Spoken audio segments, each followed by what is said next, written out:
All right, hi everyone. Thank you for those who could join us today for our Fall Digital Badges Interest Group meeting. We have 3 speakers with us today who are going to talk a little bit about various digital badge ecosystems and how they've implemented badges in various learning environments. So we're very happy to have them here today. I am Kelsey O'Brien. I am co-convener of this group along with Tori Raish, who will also be monitoring the chat today. So if you have questions, you can type them right into the chat, and Tori's going to convey those to our speakers.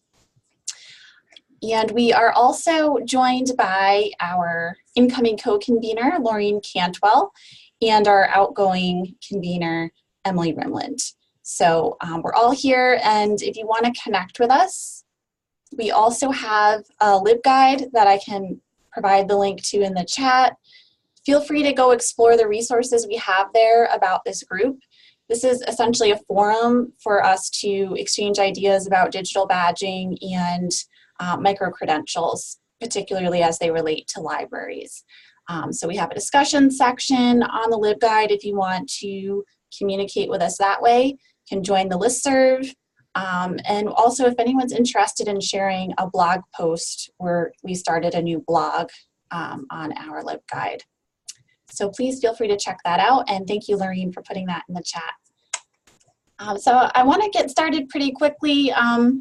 Again, just make sure if you have questions that you type them into the chat, and we can try to help you out if you're having any issues. So we're going to get started with our first speaker, who is Robin Sullivan. And Robin is an online learning and innovative instruction specialist for the Center for Educational Innovation at the University at Buffalo. She leads SUNY's MTech MOOC, a global learning opportunity to create 21st century citizens equipped for today's technology-driven society, and the Tools of Engagement project, on-demand discovery, learning professional development. So Robin has been recognized through a SUNY Fact 2 Excellence in Instructional Support Award, 2 Open SUNY Effective Practice Awards, and the SUNY Chancellor's Award for Excellence in Professional Service. So Robin, thank you so much for being here. We're really happy to have you, and you can take it away. Okay, and can you stop your share, please? I will do that, yes. Thank you. Okay.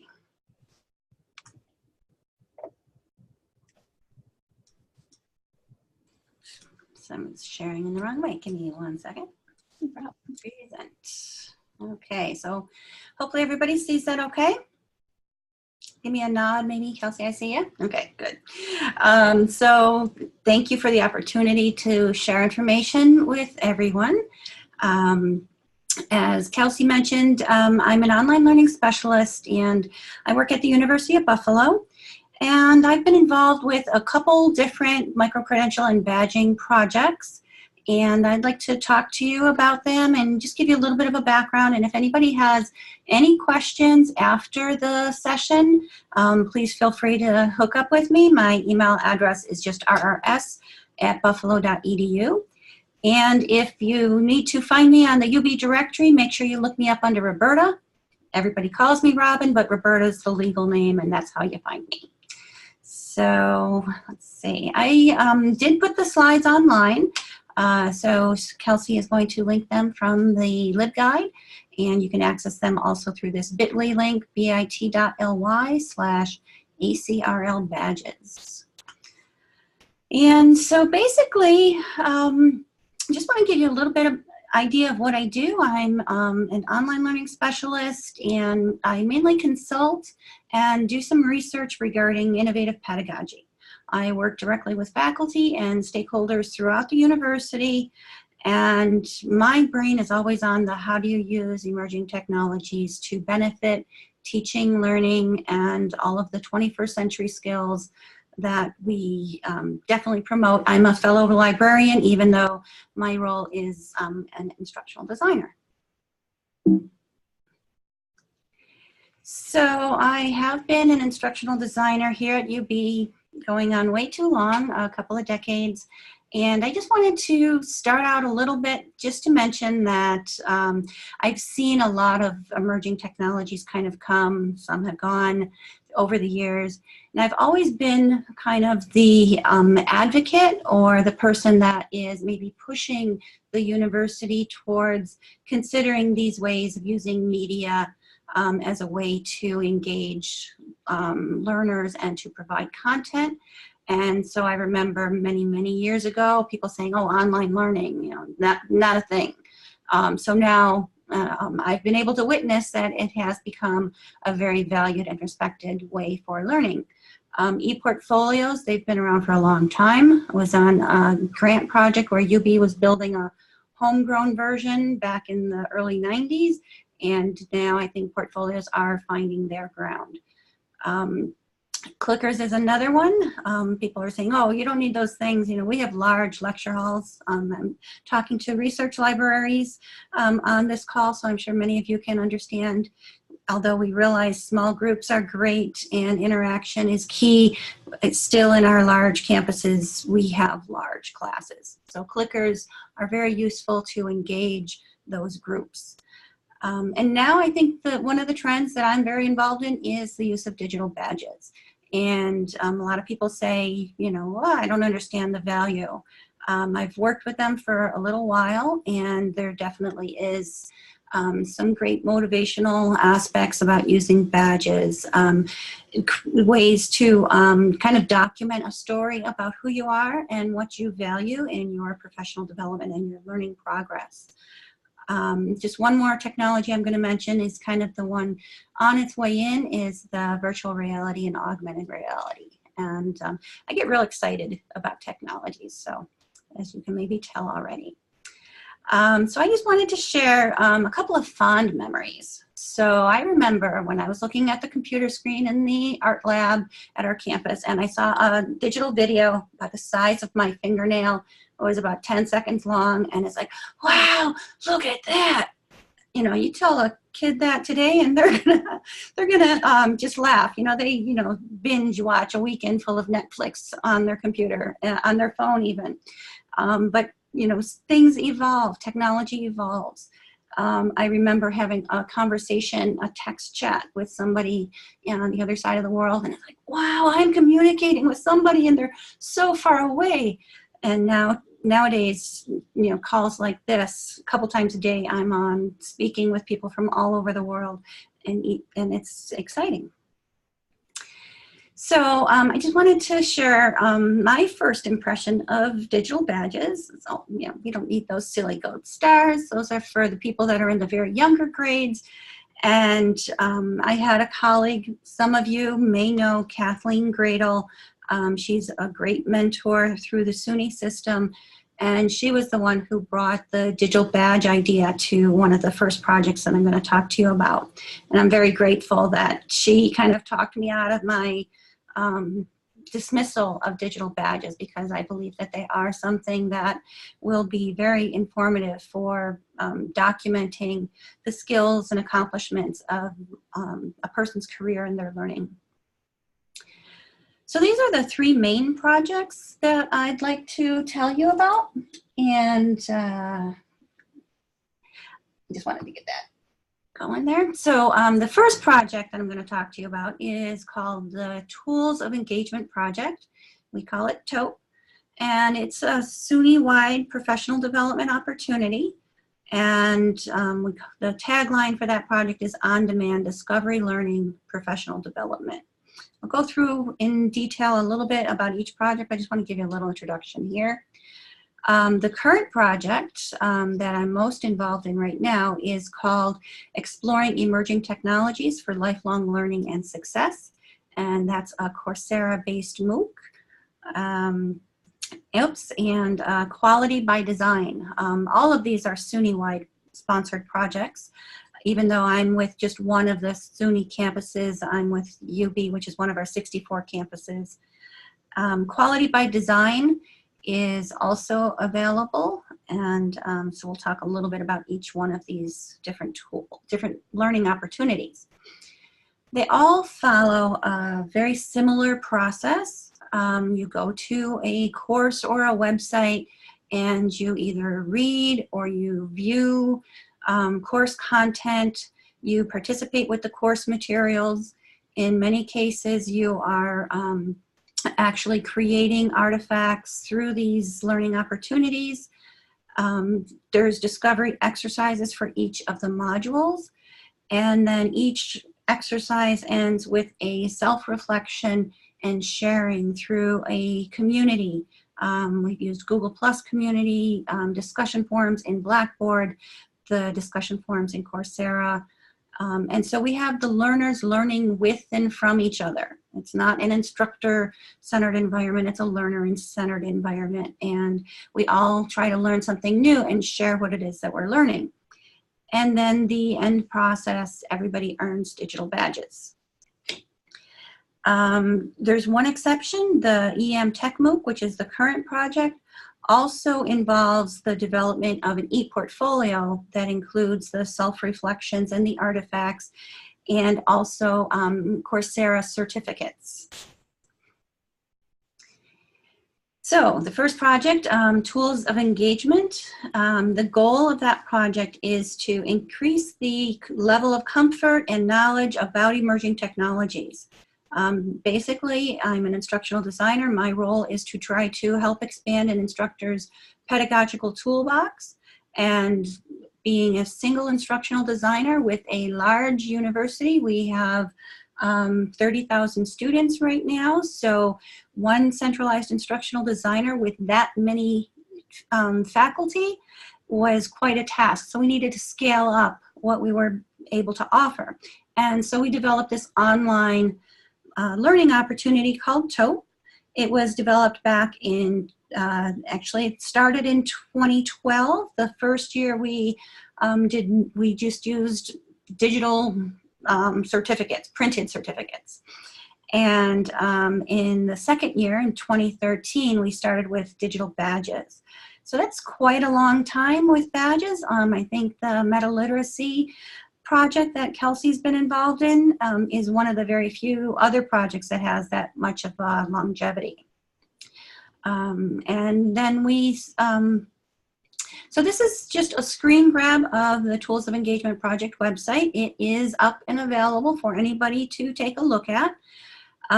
What you see on the screen is the badge constellation. So people would come to this site, they would go through the discovery learning activities.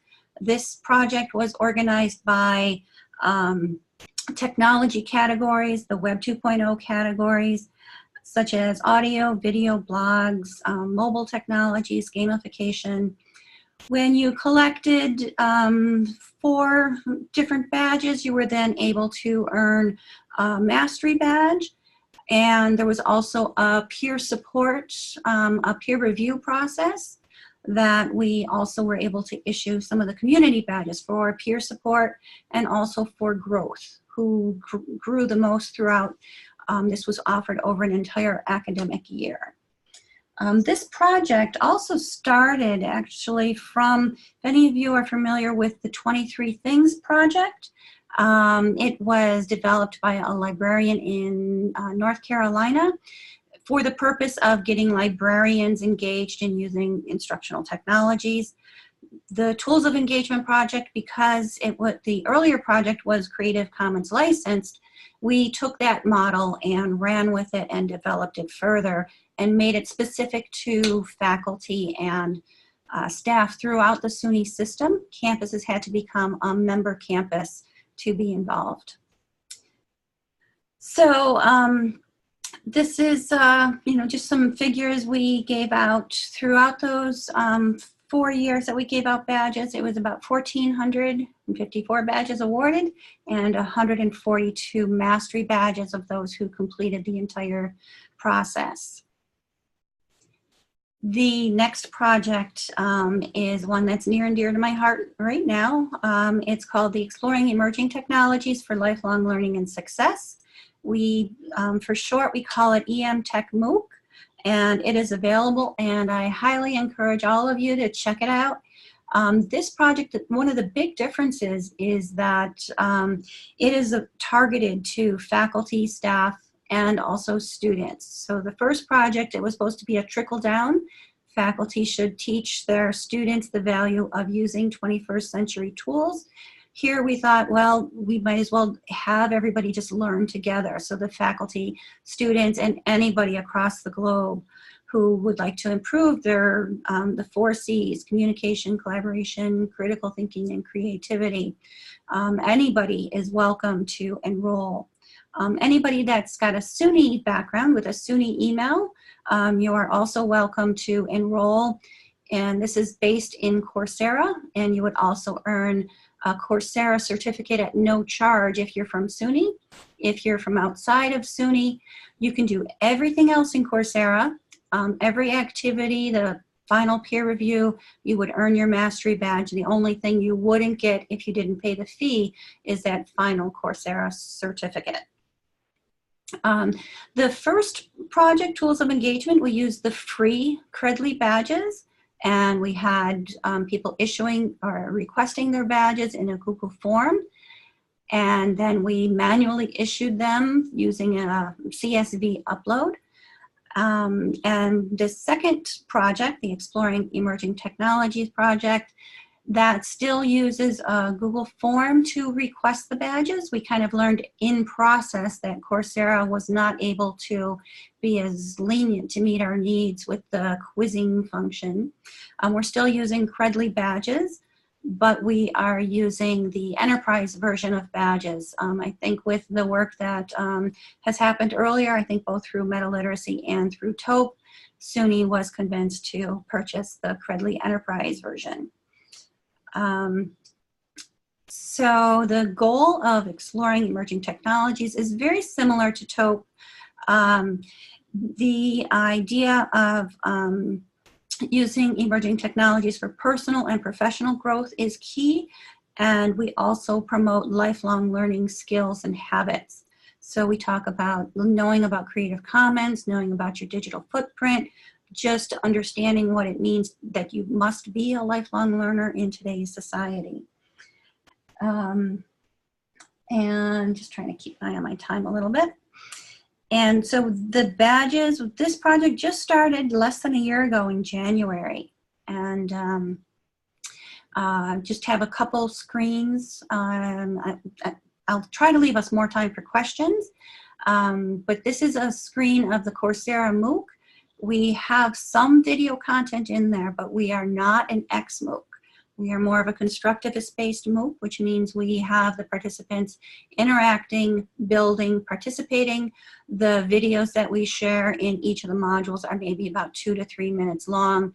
Module 1, we had a lot to say to get people started, so it's a little bit more heavy, but mainly it's a discovery-based learning opportunity. Also, a big part of EMTech MOOC is that there is a wiki built into the MOOC, and it's built to complement the Coursera website.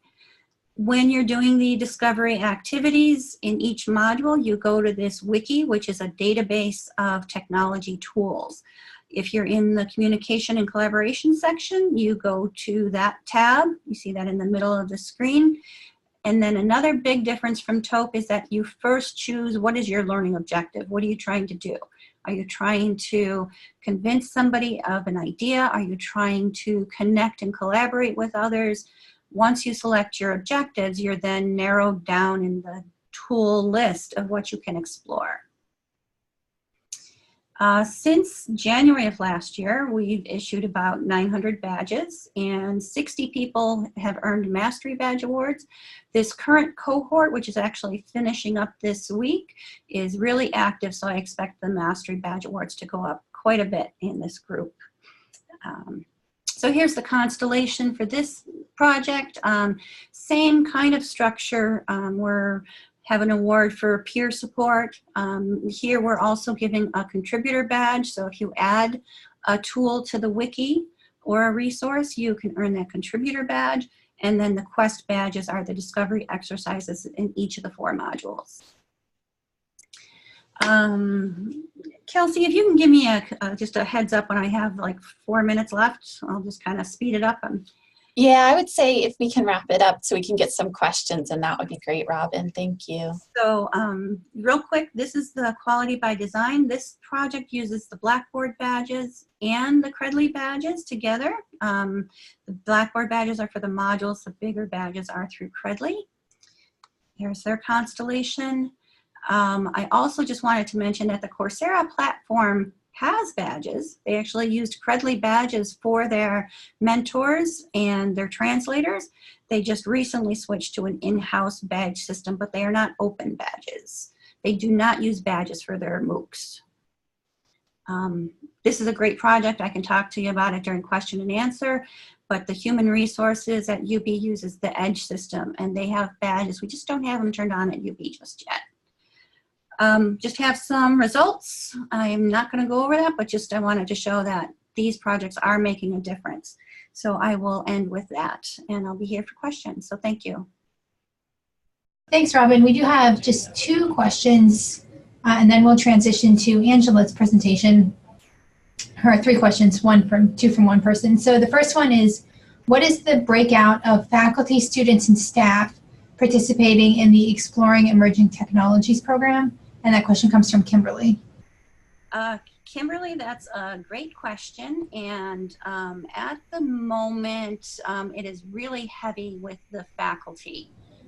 We have not put enough advertisements out there to the students. Actually today, my student assistant, we just printed off a couple thousand flyers to spread through our campus. It's really hard to get our message out to beyond UB. But we are always spamming the world and asking you to share with your faculty, staff, and students. But right now it's been a little heavy on the faculty side, and a lot of staff are in there, and a good number of students and graduate students mostly. Great. Great. And then Ryan asks, what led you to select Credly versus another badging platform? So that was many years ago. So I might have to try to recall. There were some ties to WordPress, which was one of the systems we were looking at to build the site.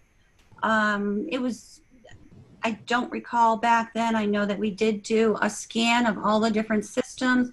Credly managed to the top. It was freely available, which was a big thing. We had very little budget, still have very little budget. And it was easy to use, and we were able to make it do what we wanted it to. I guess that's it. Yeah, and then just to move on, so make sure we have enough time for everybody. There's just one more question about what motivates people to acquire these badges. In the early days of the project, we had funding also to provide monetary awards, conference funding, and so that was great.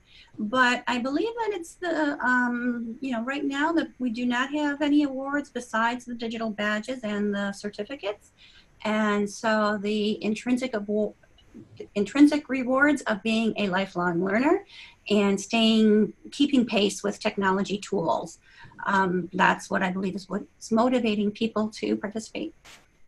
Okay, great. There are a couple more questions, but I want to make sure we have enough time for all the participants. So perhaps they can be addressed offline. We can kind of continue the conversation over in the LibGuide.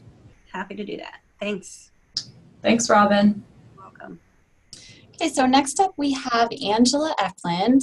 So Angela, as you get your slides set up, I'll just read Angela's bio. So Angela taught courses in American and British literature at Hunter College for nearly a decade as a PhD candidate at the CUNY Graduate Center and holds a master's in information and library science from Rutgers University. She has been the Names and Works Authority file editor for the MLA International Bibliography for 6 years and also produces tutorials and other educational materials for users of the database. The latest project released last May is an online mini course on Moodle that issues open badges. So Angela, are you all set? Hi, I think so. Can you hear me? We can hear you. Oh, great. I was having some trouble with my microphone earlier. Awesome. Okay, so should I go ahead and share my screen? Yes, that would be great. Thank you. Is this gonna work? Yes. Okay. Now I just need to move this out of the way.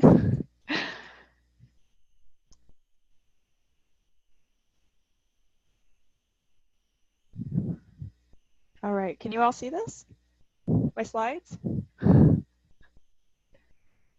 Hello? We can see it. We're all set. Okay, good. Okay, thank you so much. Okay. I wasn't sure if there was going to be a video or if we were going to be sharing video, so I put a picture of myself on here. Anyway, I'm Angela Eklund from the MLA, and I thought I'd just kind of talk a little bit about the MLA to begin with. The MLA was established in 1883. We're a member-driven nonprofit organization for academics and other professionals that share a common mission to promote the study of language and literature. So we're a different kind of institution than a library. We're national or international in scope, actually.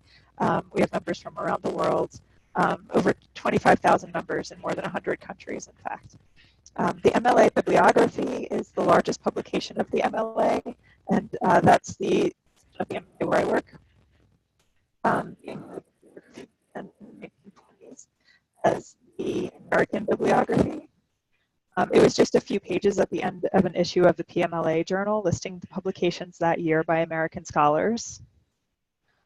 The scope has expanded for the bibliography beyond American scholars to scholars everywhere, and from American literature to all literature except classical literature, written about scholars everywhere, written about by scholars everywhere, and beyond literature to film and television studies, folklore, and linguistics.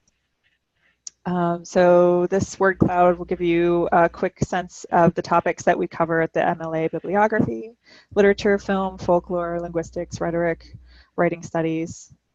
Our bibliographic entries and subject descriptions are produced by MLA staff and over 100 field scholars and librarians from the United States and abroad. And so these pictures of bookshelves are kind of representing the people that work with me in the bibliography, people who don't like to have their pictures taken, so they get represented by bookshelves. The decisions about how we index are made by an advisory committee. And this is just a sample of an indexing record from the MLA bibliography. And it's not the most complicated record, but I choose this one because it kind of demonstrates how much you can learn about an article just by browsing the subject terms that we've used. So you can see we've started listing affiliations for authors. So we have Taylor University, and we have subjects down at the bottom. Angela, I'm sorry to interrupt you, but it looks like your slides aren't advancing. I don't know if maybe it's on a different screen. Huh. Okay. Sorry, I didn't realize right away. Okay, so what are you guys seeing right now? We see just the outline of the slide, so we can see your cover slide, but we don't see it advancing. I see. Okay, It could be that you shared like one screen instead of the other. Okay, I got a little message that that screen sharing was paused. Oh, huh. And I've fixed that, I think. Okay. Let's see. Yeah, we see your screen. It's just not the full. Try maybe just unsharing it and then resharing it. Okay, stop share.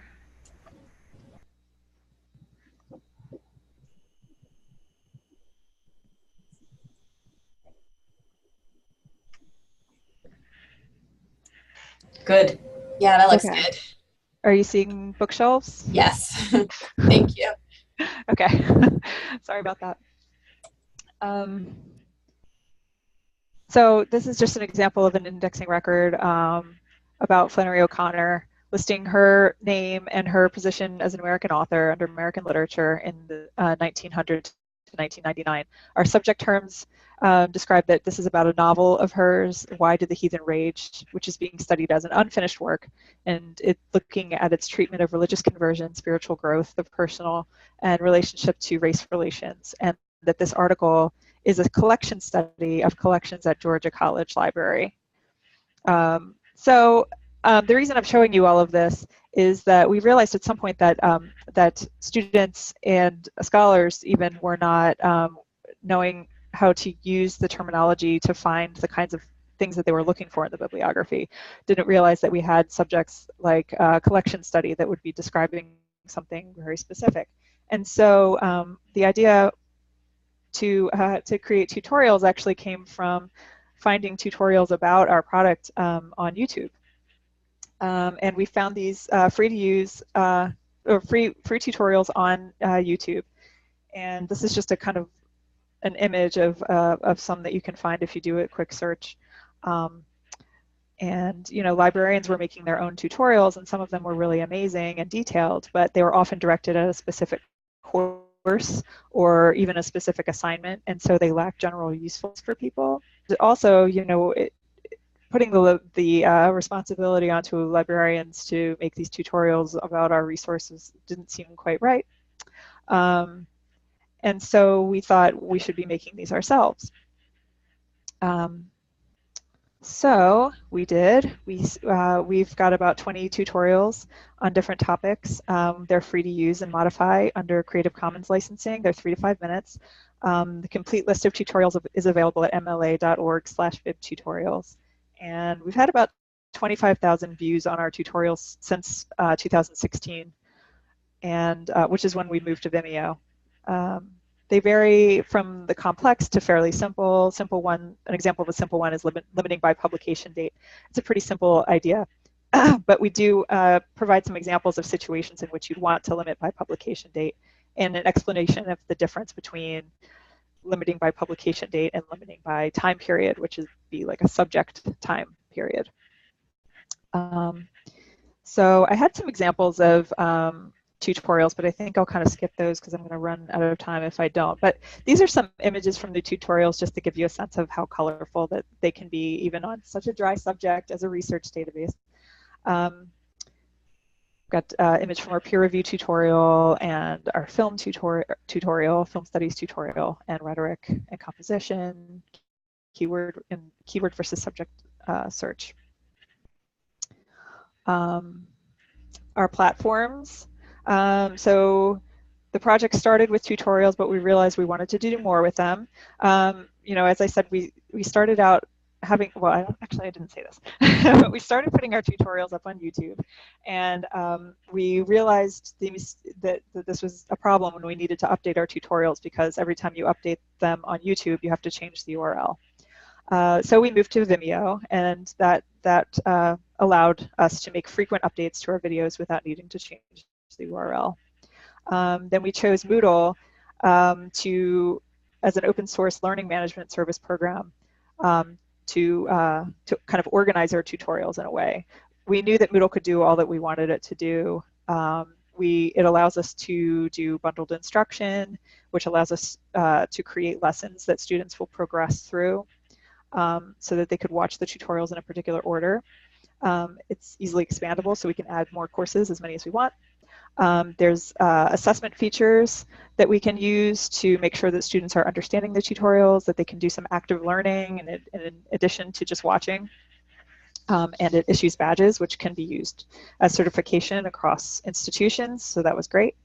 Since it's open source, the price seemed in reach to us. We have it hosted by an outside company called Munami, which has been very reasonable in cost, and that's really the only cost that we've had is the hosting cost, besides in-house time, of course. And Moodle is fairly flexible and hands-on, and there's a reasonably robust online community helping to write documents and make improvements on Moodle. And then the MLA Style Center is a place where we have hosted our project-based assignment ideas and other teaching material because we had already established it as a repository for teaching resources. So this online mini course came, we were using the tutorials as the lesson portion of the courses. We broke it into 5 units, and some of the units have 2 tutorials, some of them have 1. These are our course units, along with some subject area modules that we added. And you can see the the image of all of our badges together there. And then this is just a quick tour through the course that I thought I would do in case you haven't been inside Moodle. So we have our two courses here, and our instructor resources are located down at the bottom.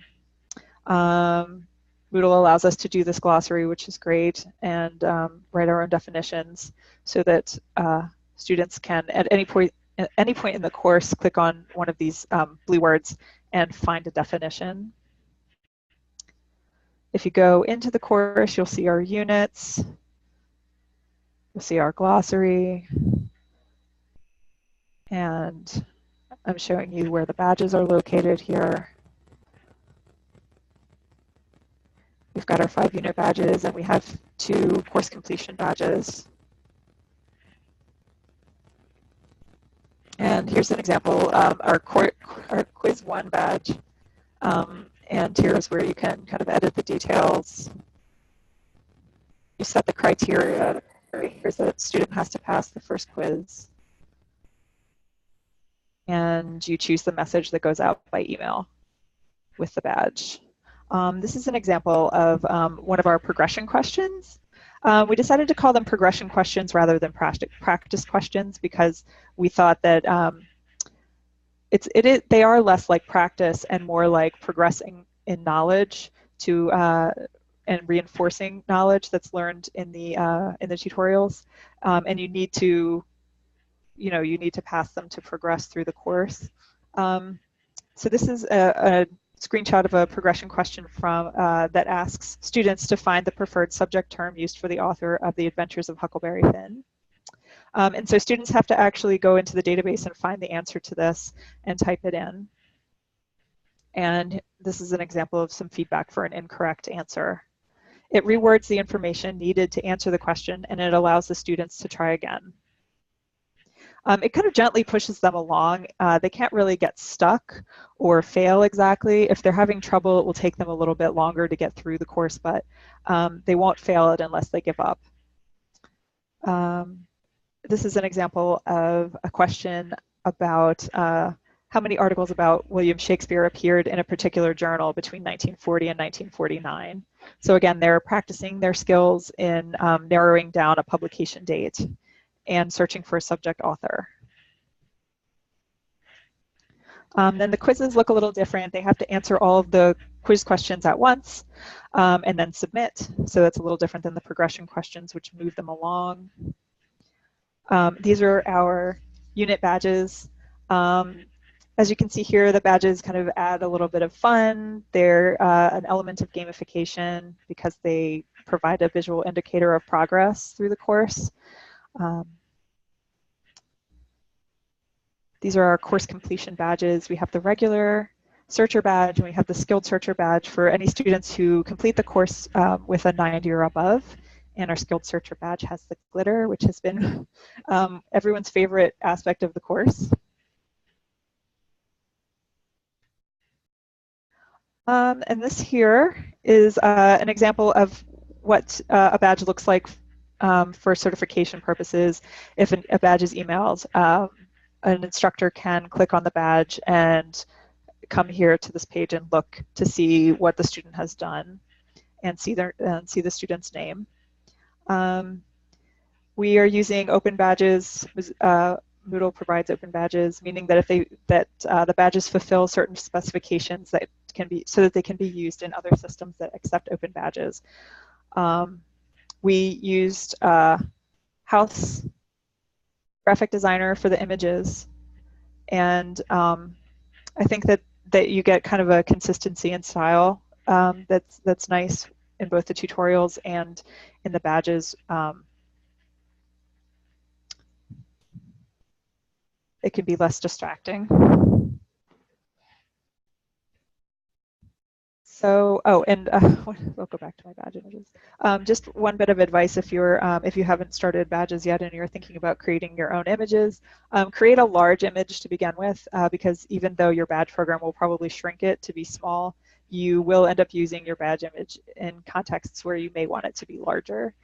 So just a caveat there. Make sure you have a larger version somewhere because you may want to put it in posters or tutorial videos. So this is our, these are the accessibility options for the course. I think it's always important to keep those in mind. We use an AT bar, which is an open source toolbar that allows users to customize the appearance of the web page. And there are other visual accessibility options from several access points of the site. All of our videos have closed captioning and can be paused and replayed as needed. And beyond the basics, such as captioning videos, it's important to provide multiple methods to access and to be open to requests from people who need help accessing.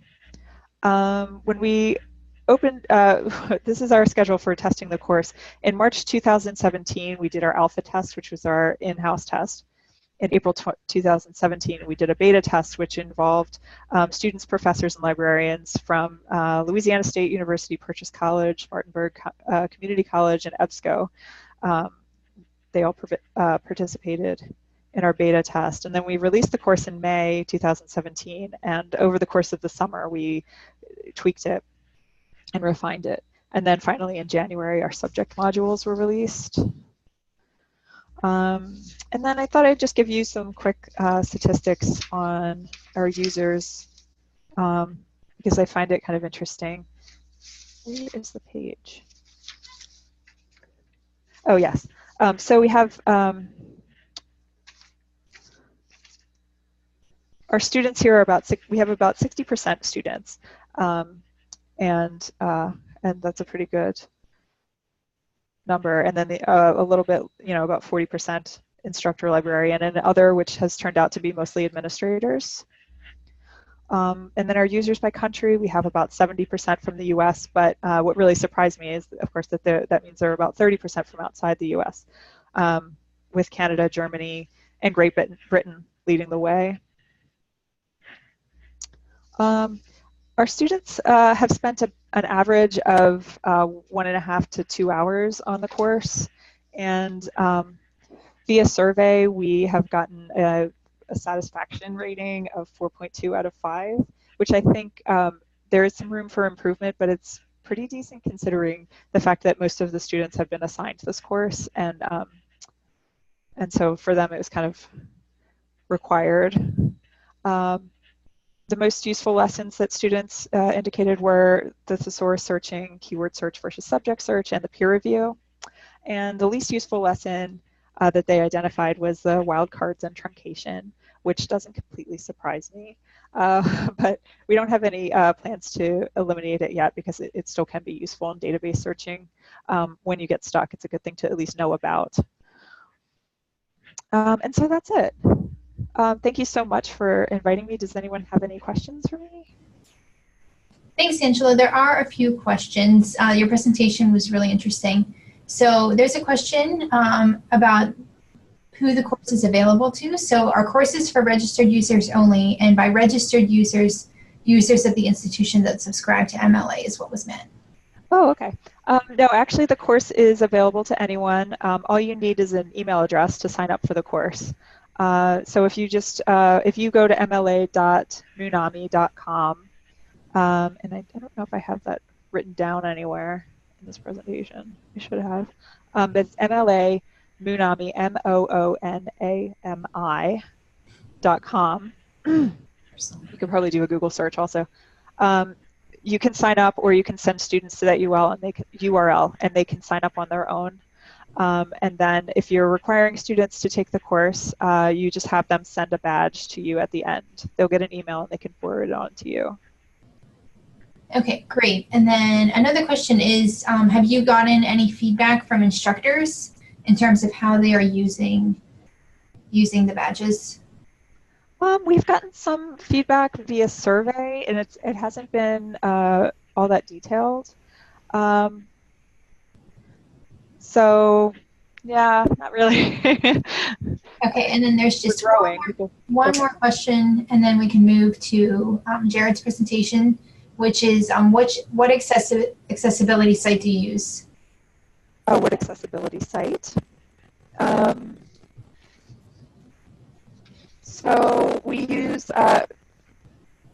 so in Moodle, the AT bar is an option that is available through Moodle, and that's what we use for that, for the AT bar. And then for captioning, we create our own captions to put in Vimeo. So, and that works out fine for us because we have a written script that goes through an editorial process and everything before we make the tutorial. So we have it written out anyway, and then we just add it to our videos. Okay, great. Thank you so much, Angela. Thank you. Thank you, Angela. So our final speaker today is Jared Ward, who manages the Solutions Engineering team for Canvas in Asia Pacific. Jared has a background in classroom technology integration, including e-portfolios, blended and flipped learning, one-to-one, and mobile learning. Jared has developed training programs for new Canvas users, as well as specialized courses on badges, Google Drive integration, and Web 2.0 teaching and learning tools. As a solutions engineer, Jared supports the sales team doing on-site training and demonstrations, webinars, and online support and help. He also provides workshops for teachers and administrators who are new to Canvas and helps institutions build a vision for blended learning and the role that Canvas plays in that pedagogical shift. Jared, thank you for being here. And we do see your screen.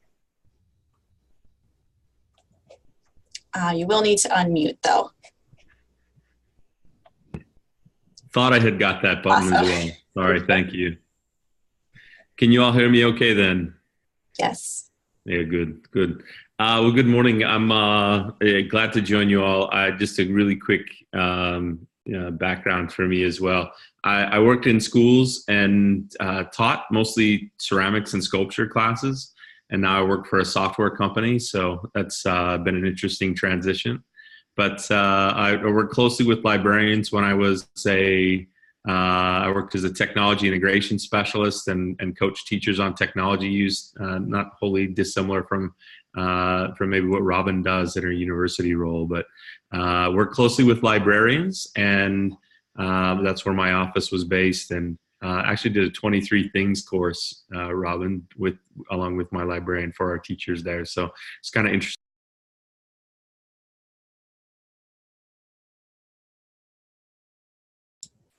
Hey, Jared, it looks like you were muted again somehow. How about now? Okay now? Yes. Yeah, sorry, I might have hit a button there somewhere. I'll try to stay away from my keyboard here. But I'll just go through a couple of really quick slides and then show you a live demonstration of what Badgr looks like in Canvas. I know looking through some of your past meetings, it looks like Nate Otto from Badgr presented to you in your last meeting. I met Nate a while back on Twitter, and we started talking about open badges and what the new framework would look like. So Badgr manages the open badges framework. They also have taken over and been endorsed by Mozilla as the owner of the open badges backpack. So all of those credentials that need to be portable and move with all of their data to different systems so that they can be used by the learner to demonstrate their understanding. That's now managed by Badgr and still connects with all of those other open systems that were mentioned here as well, with Credly and Moodle badges and all those other great tools that you already use. So Badgr's been a great partner for us with Canvas, but Nate, I also really appreciated his insight, his advice, his leadership as I got to understand badges from an early stage for me. The first thing I want to just really touch on quickly is why badging, why it matters to me. Badging is a bit of a passion project for me. These are a couple of headlines that a colleague of mine and I grabbed. We did a presentation about a month ago on badges. And these were headlines from, I'm based in Australia right now. My family and I moved here about 1.5 years ago. So these are from Australian newspaper headlines, but I'd imagine you'd see similar headlines all over the world.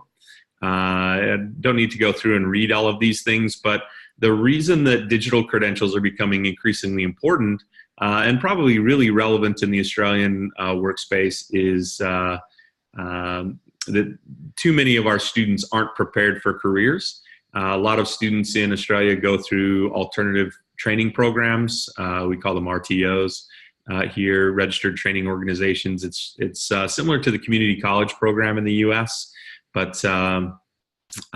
connecting all of those different learning institutions and their skills is a difficult task, and that's a place where badges can come in very handy, as the ownership of the credential is managed by the learner. Badgr as a partner with Canvas and as a platform, again, Badgr can be used as a standalone service, and I really enjoy what they deliver. But you can issue badges. We'll talk a little bit about what that looks like inside of Canvas as well, and then you can visualize badges with their new service called Badgr Pathways.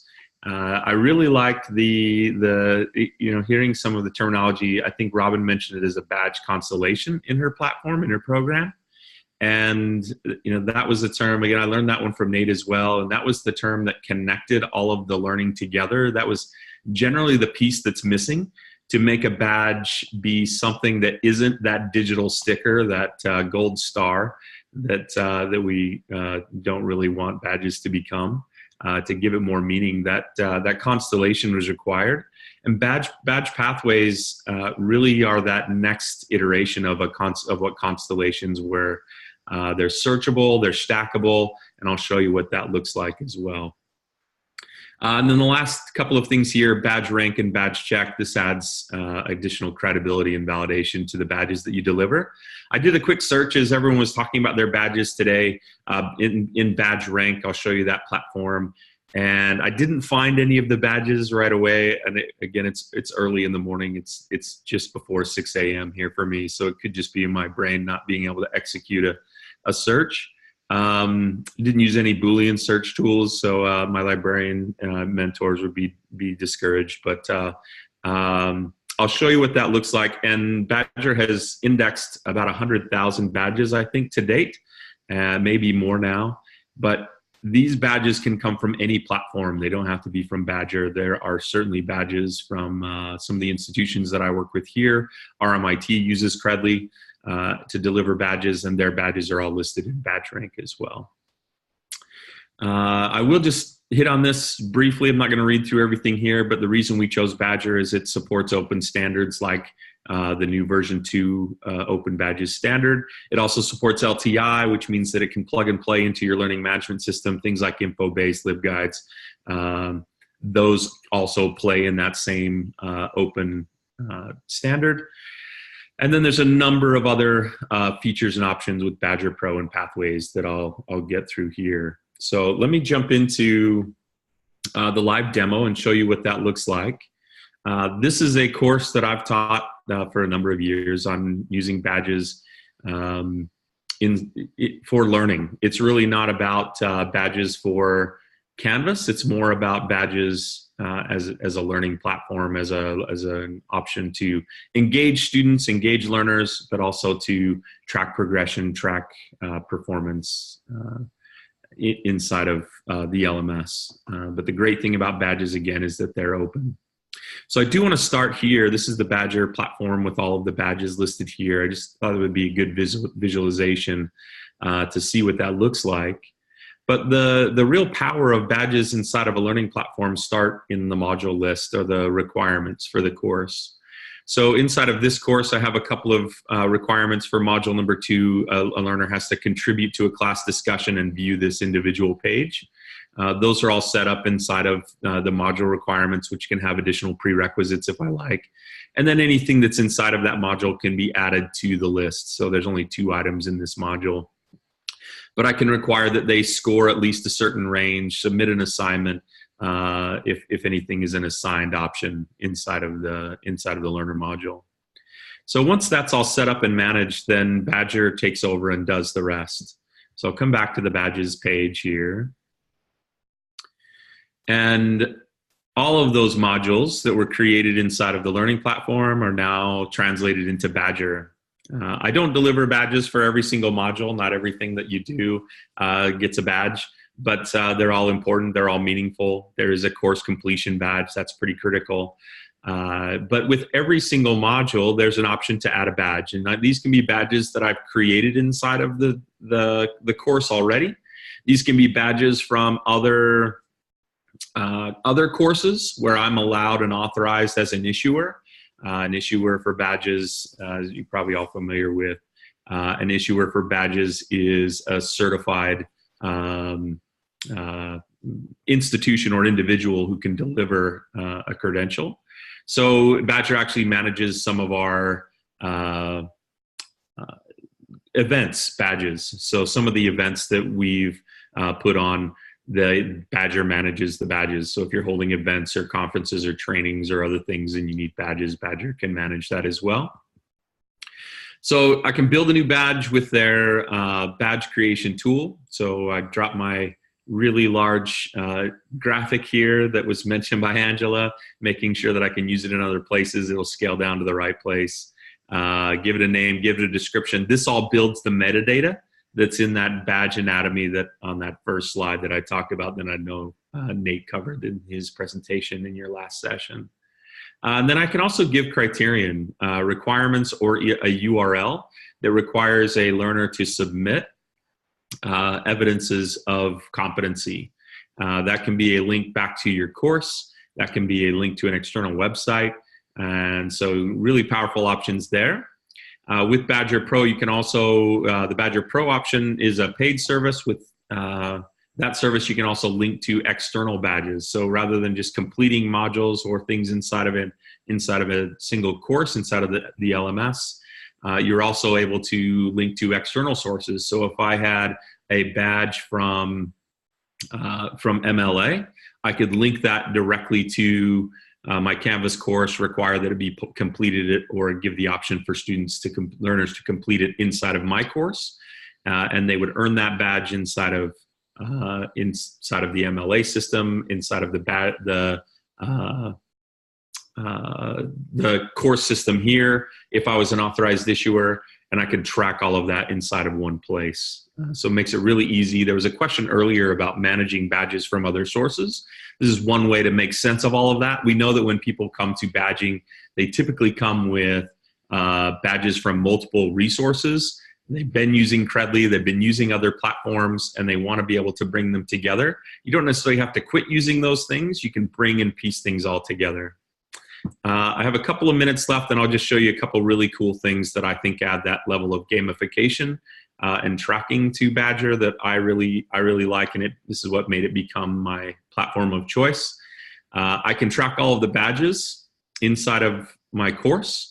So every learner who is in my course is shown here. The badges that they've earned are listed here. If a learner's view of this same page shows the badges that are available in the course, and they can click on the badge and go directly to the module where they see the requirements and can earn that badge. And then the last thing here is the leaderboard, and this is my favorite bit. So I have leaders shown here. It's an anonymized leaderboard if it's enabled. It's an optional element to Badgr. So if I click to enable that leaderboard, every learner in the course gets an alias. So Ryan here is Resourceful Stork. If he doesn't like that one, I can change it, and now he's Theoretical Partridge. It's a fun way to add some gamification to the platform. A student view, a learner view of this same page allows the learner to see them just as you see here. They see their name and their alias, and then they see everyone else's alias, so they can see where they stand in the ranking. The last two things I'll show you here, I mentioned that Badgr was the owner of the Open Badges standard, and again, the endorsed partner for Mozilla's Open Backpack. So this is my backpack. These are my collections that I can then share and post anywhere, to social media, to my website, to anywhere I'd like, so that I can, again, represent what I've learned in different badging platforms.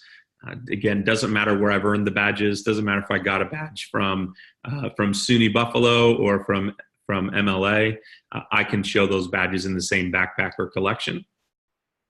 The other thing I wanted to show here was Badge Rank. And this is where you search for your badges. And if your badges aren't here, you can request that they be cataloged here as well, so that they're tracked and managed. And then the very last thing, which I think is this is the most powerful bit. When I started with badges, I guess if you look at the badges that were in my course, there was no real way to distinguish which badges were more meaningful than others. And that was hard for me, even with that badge constellation that we showed before. It was really hard for me to say these were most important. You saw some of the badges that were shown had, I think someone in the chat called it the badges with glitter. There were other tracking elements as you completed different modules. The bar around the outside filled up and you could kind of track progress. And then there were some completion badges. Badge Pathways is the platform that helps manage and track performance from multiple badge locations, multiple badge pathways, and puts it all into one place. So this pathway actually leads to an associate's degree in biotechnology, let's say. This badge is earned in an AP Bio course at a high school that's a partner with the university that's built the pathway. There's other skills that aren't connected to necessarily to biotechnology. There's 21st century critical thinking skills. And in this example, we have a SUNY example shown here again. In this example, there are 4 badges that the learner can choose from.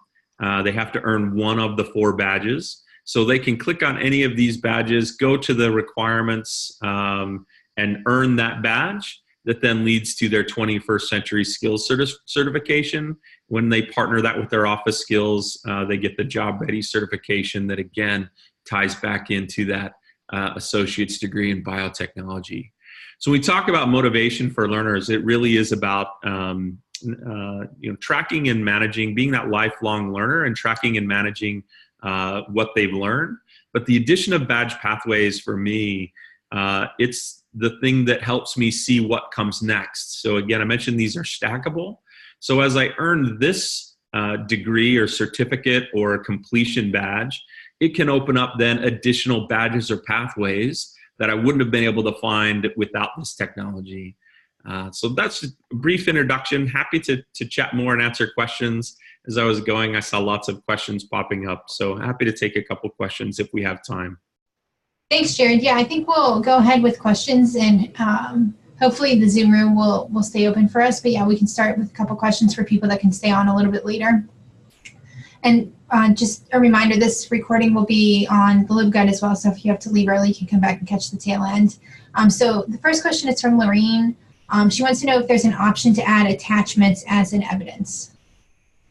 Yeah, for sure. Anything that that can be uploaded to the learning platform, added to an ePortfolio, linked in any way, those can all be evidences. Okay, great. And then another question, it looks like anyone could be a badge grantor. So how much do prospective employers value the badges if you've done any thinking or work in that area? Yeah, that's the tricky part. What is the currency of a badge? And that's still being worked out, still being figured out. Again, I think that badge pathways get us closer to that.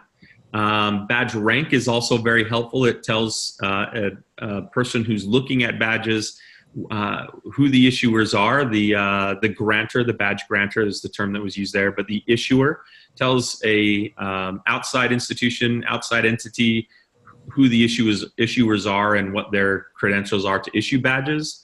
Badgr also has the ability to kind of track and show who's earning badges and in what ways with their Badgr Pro platform. And then there's another part of that, the Badgr platform that also adds some credibility to the badges and where they're coming from. Okay, great. And then this related question is, and I hope I'm interpreting this correctly, but can the Badgr badges be used in Moodle? I'm assuming that means is there an LTI, but I wasn't, Yeah, Moodle, I believe Moodle 3, I'm not as familiar with Moodle, I've used it a little bit, but I believe Moodle 3 can do LTI without any issues. It sometimes requires a plug-in, a little extra layer to make those work, but I don't think that's the case anymore. So yeah, Badgr can be used in multiple platforms. It's because it's LTI compliant, it can be used in Blackboard, Moodle, Brightspace, any of the other systems you might use. Okay, great. And I think there's just one more question for you, and then we can kind of wrap it up, which is from Mary. Can these badges be earned by people who are not students at your institution? Yeah, absolutely. They can either be issued through the LMS and automatically awarded because of those module completion requirements. There's not really a requirement that a learner in your course be part of your institution. You just need to be like an authorized issuer for the institution. And then the other piece of that is that badges can be issued externally. So some of the badges that were talked about, managed by Credly, and there was a Google form that people would fill out and request their badge through Credly.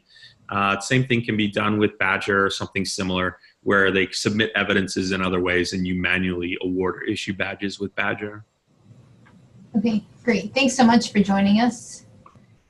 This is Emily. I was just going to do the wrap up, but we had a bunch of other questions we need to get a chance to. So thank you guys for staying on a little bit longer. Thank you to all our speakers, to Robin, to Angela, to Jared. We really appreciate it. There's obviously a lot of interest in this topic, and I think maybe we'll seek out maybe some blog posts for on the Digital Badges website, the LibGuide, to kind of follow up on some of those questions. So we'll reach out and be in touch, and we'll also send out a link to the recording and further information via our listserv. So I think that's everything. Thank you all again for joining us today, and we hope to see you back here for our spring virtual meeting, which will be probably sometime in February. So thanks, everybody.